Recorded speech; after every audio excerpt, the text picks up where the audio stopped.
Ćao, u ovom tutorialu pokazat ću vam kako da skinete neku pesmu koja vam se dopada sa YouTube-a. Pratite me, veoma je lako. Prvo što treba dodati je da otvorite Google Chrome.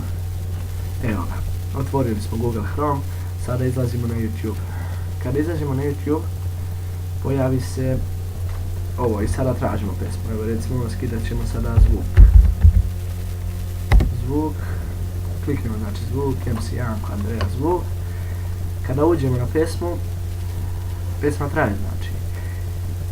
Ovo je taj URL, to je taj URL kod. Selektujemo ga, desni klik, kopiraj, otvorimo novu karticu, na njoj kucamo YouTube konverter.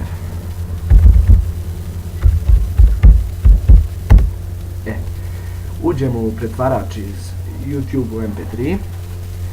Sada ima ovdje neki link, taj link lijepo izbrišemo.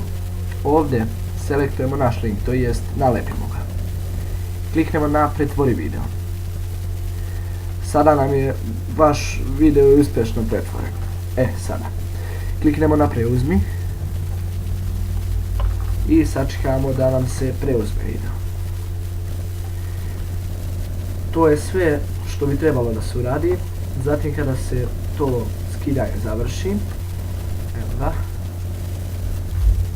evo ga, završilo je se, kliknemo na tu pesmu, zadržimo je, lijepo je svučemo na ekran i to je to. Sada kada izađemo i kliknemo na tu pesmu,